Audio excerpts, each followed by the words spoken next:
Hello to the devils and the damned, my name is TBSKine, and welcome to Diablo 2. As I promised in the last video, we're going to be taking a little bit of a look at Diablo 2 in this one. Unfortunately, I don't actually have a character in the game right now, ever since I reinstalled it, who can get to Loot Golain or the later areas of Diablo. So we're going to be following on from our discussion in the last video about the aesthetics of Diablo, the first game, and what the original Tristram was like as a space and how important it was to the feeling and the story of the first Diablo. And we're going to contrast that with the rogue camp for now. And off-screen, I'm going to play a little bit more, get to Loot Golain and maybe to the third act as well, so I can talk about the visuals and aesthetics of those other areas as well. But we'll start with the rogue encampment. Now, Diablo 2 is nowhere near as bad in this respect, I think, as Diablo 3, which we will get into. Maybe that'll be the next video. We'll figure that out later. But remember how in the first game I talked about the particular kind of cold, wet, unpleasant, unhappy aesthetic of Tristram's environment, that it's not really... It's a place of permanent nighttime with a permanent full moon in the sky generating the hard shadows on the ground. And it's a place where the only sources of warmth and comfort and human connection come from other people, as exemplified by the game's use of light. Well, how does the rogue encampment handle these things? Well, mostly it doesn't. Like, really, the rogue encampment is just this assortment of stuff that's kind of placed around, and that, like, from a narrative perspective, that makes perfect sense, because the rogues have been displaced from their home. They have been kicked out of their monastery, the place that they called a home, and are now forced to inhabit this shitty little camp, where most of their culture has been lost, where most of who they are as a people has been lost. And I think refugee camps, as which is what this essentially is a refugee camp, is a really interesting place to go for a place to start in the game, because that's a visual demonstration of the idea that evil is displacing people, it's destroying their homes, it's destroying their houses. But look at this place. This doesn't look like a camp where people live, and that's one of the things that Tristram does look like. It looks like a boring-ass little rural farming town in the north of Europe 500 years ago. And it looks like a place where people actually live. And this really doesn't look like a refugee camp. It looks like some kind of military outpost more than anything else. And I do know that the rogues are a militaristic sisterhood, but it's like, where do they... Like, we've got some beds here, I think. But there are barely any rogues around at all. Like, there's this place for wood cutting down here, but there's no people. Like, there's just a few rogues standing around as guards with their bows, and outside of that, greetings, we have just the NPCs who are useful to the game. And every single NPC in the camp, every single one, is useful to you somehow in your game. Like, they all sell you something, they all give you quests, they are all important for your progress. Like, Wariv is sort of the gossip, the guy who just kind of talks about other people mostly, but he is also the dude who will convey you to the next chapter. Kane helps you identify items and stuff. Kasha, that's her name, I keep forgetting her name, lets you hire mercenaries. Akara is the healer, who will also sell you spellbooks and magic items. Geed is the gambler, who will let you, gamble for high quality equipment if you've got some extra money lying around. Charcy is the blacksmith, who will sell you stuff. There is no Farnham in this camp. There is no person who's just kind of there to embody the effects, the traumatizing effects that a confrontation with evil has had on this community, on this culture of rogues. There's no character like Gillian, the barmaid, who's just kind of there to provide her down-to-earth perspective on the matters. There's no character like Vert, who is very much a victim of what happened, but he's someone who also has a story to tell about his experiences in the labyrinth. There's no one like that, really.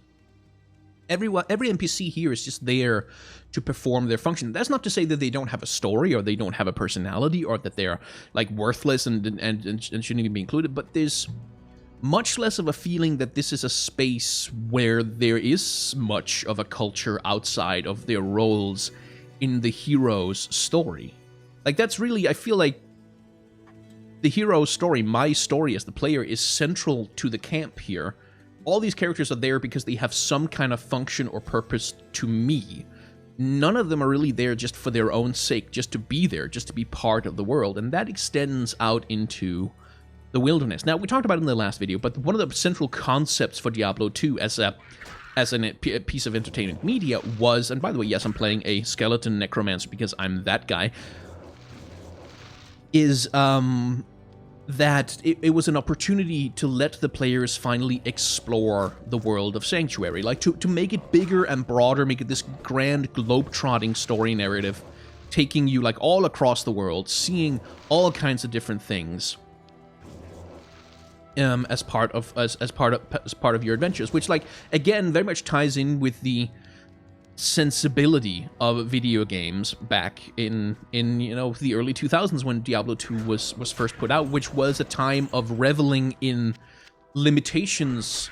The limitations that had defined earlier periods of gaming were rapidly falling away. Like, space limitations were falling away as you could put more things on more and more CDs. People were getting bigger and bigger hard disks, better and better graphics cards, and so the game designers were kind of reveling in this opportunity to break themselves loose of the very tight constraints that have been a feature of video gaming for a very, very long time. And one of the things that happened as a consequence of that was, well, Diablo 2, rather than focusing back again on this, in many ways, very personal narrative of this one town and this one haunting, let's go globetrotting, let's show the whole world, let's do the whole big thing, and go everywhere and let them see everything and let them explore the world and do the world building, let more creatures like these, hairy brutes be there. Let us fight the corrupted rogues. Let us interact more with the world of Diablo rather than just with a single edifice in the form of the church, and let us explore dungeons like this one, which are just caves out in the wilderness, which aren't even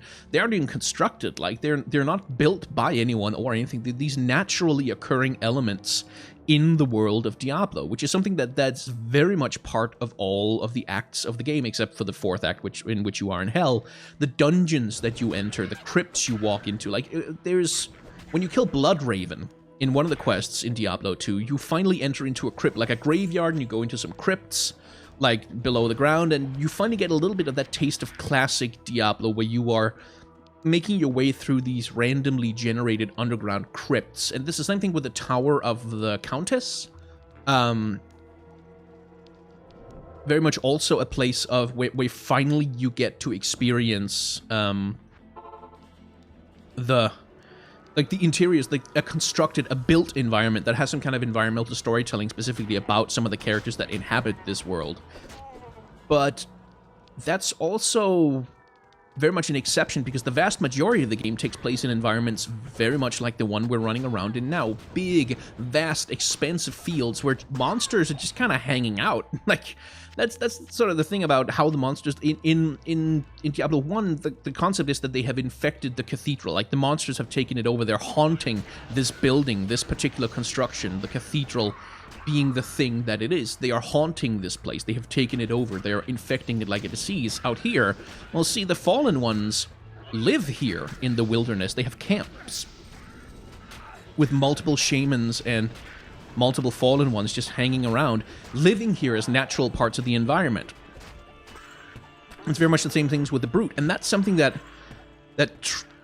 transferred over very much, I think, into Diablo 3, which sort of carries on that same particular contrast between these natural environments and constructed environments that have these very different feelings to them. And all of this is fair enough. Like, I was super impressed with Diablo 2 when it first came out. This is exactly what I wanted from that game back in the day. I wanted something that was cooler and bigger and just more awesome and have more stuff in it and more things to explore. More. That's what I wanted from Diablo back then. What I don't want is poison mages. Thank you very much.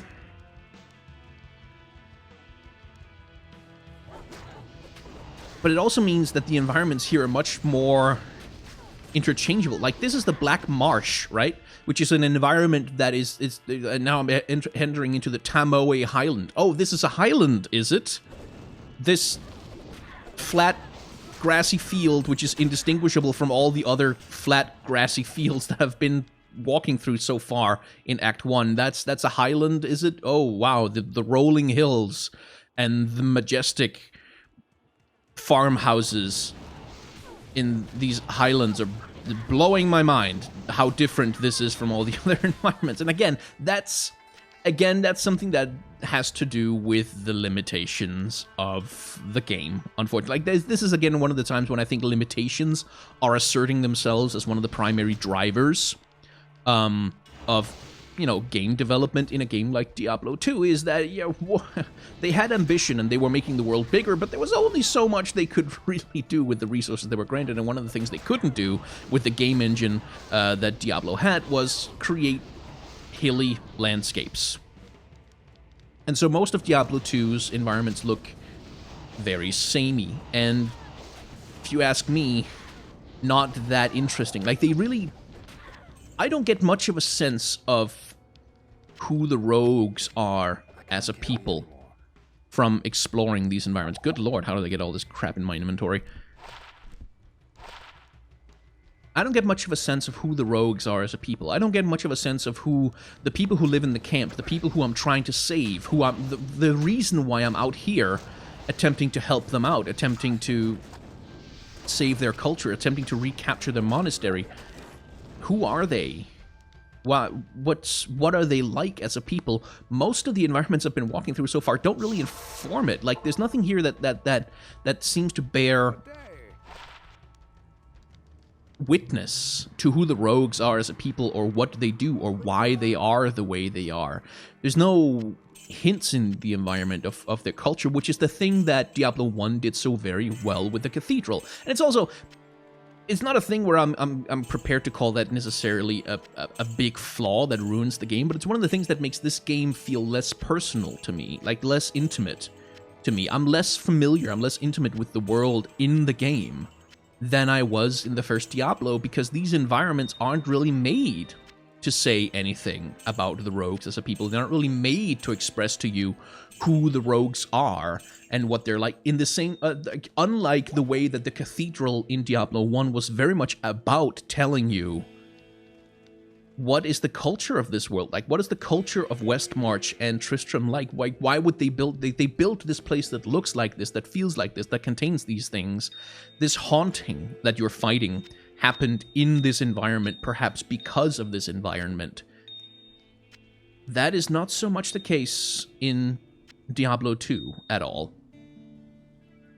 And, you know, fair enough, because, again, that's not really what the game is trying to do. It's not really trying to give you that close, intimate relationship that Diablo 1 was. It's trying to give you this grand, globetrotting story, but still, this video is a critical perspective, and critical perspectives are, you know, often, always, in fact, biased towards the author's personal preferences. So let's enter the monastery. Let's see this place, and this place should tell us something about who the rogues are as a people, right? Does it? Like, the rogues are archers. There's monastic sisterhood of archers who are there to, like, the rogues of the Unseeing Eye or something like that, who are there to keep watch over the monastery, which... it doesn't really, at least to me, the monastery never had that much personality. It feels a lot like just kind of a retread of some of the aesthetic notes of the cathedral in Diablo 1. Like, it's this place, you can see there's lots of crosses in evidence, which again is something that became rare as the game went on, at least as far as I remember. And it's, because it's a monastery, it's very directly associated with you know, Christian ideas from our modern culture, but it's not really like the cathedral. It's not really like the church very much. It's not claustrophobic in the same way that the church is, at least not the upper monastery. Once we get down to the lower level, to the jails, that's when we actually get a little bit of interesting storytelling, because the jails in the rogue monastery are kind of brutal. Like, there's torture implements down there, there's blood on the floors, like there's lots and lots of cells where people could get locked up and stuff like that. And that's when we finally get a little bit of, oh, we get some indication that, yes, the rogues are not the bad guys in this scenario, but they're clearly willing to do some brutal things in the prosecution of their duty.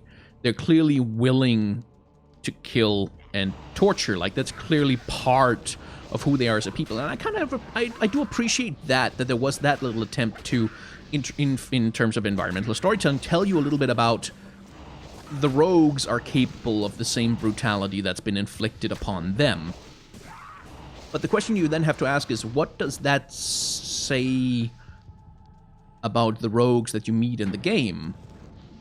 And the unfortunate answer is not that much, because this is the final section of the game, and like outside of Kasha being very militant and very, oh, we should kill the demons and take back our home, kinda, we don't get much of a sense of how this relates to, for instance, Diablo. Like Andariel, the final boss of this act, her thing, like her character design is she walks around with her boobs out and she's got long hair and she does some poison stuff.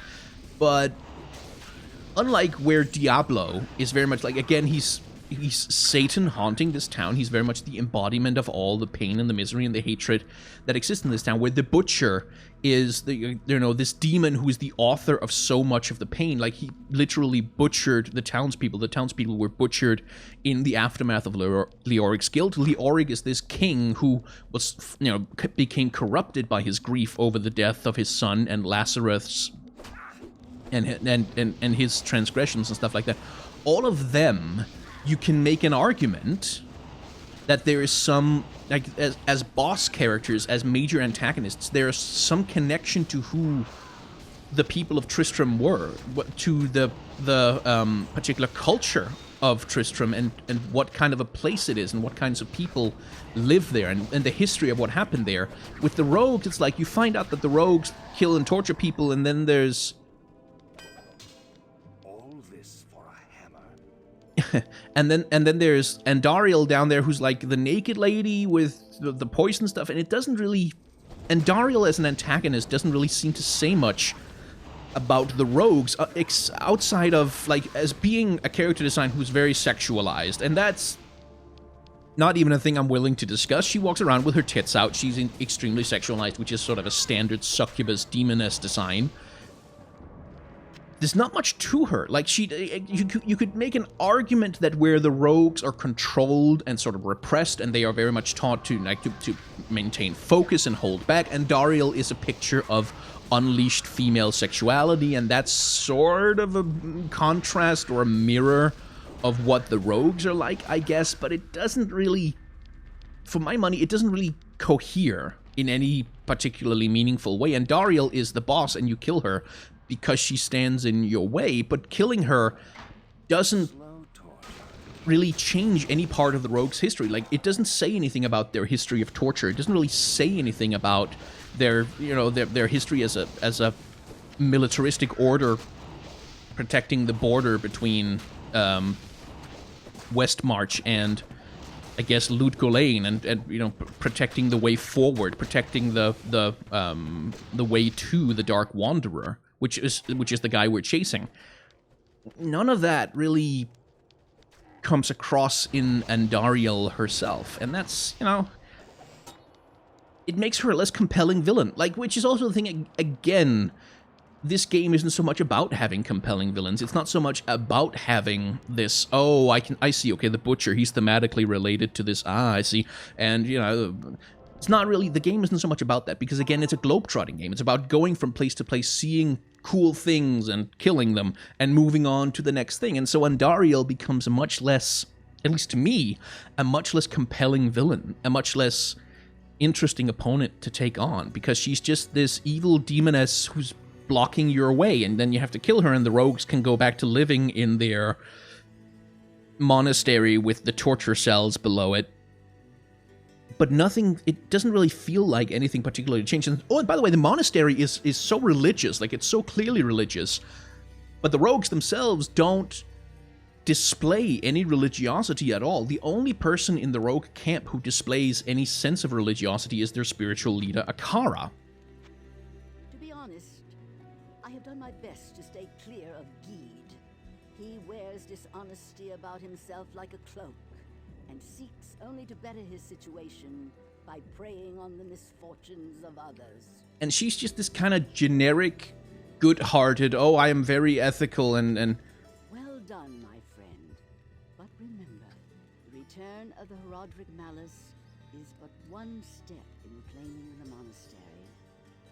She's this sort of kindly, matronly sort of, oh, I am the spiritual leader of my people, and I will speak in a kindly voice and be like a priest as thing. The Sisterhood welcomes. I don't trust many Outlanders, but Warreef seems fine.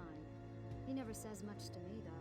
And then there's Kasia, who just represents sort of this hard-bitten militarism that, again, what's the religiosity of the rogues like? What's their culture like? Who are they like as a people? We don't get much insight into that either from the camp or from the characters or from the monastery. Like, the monastery tells us that they have this strict religious lifestyle, which you know might be very harsh. It might be like a lot of meditation and a lot of being engaged in religious study and a lot of dedication to a particular ideal, but you know what else there isn't anywhere in the Rogues Monastery?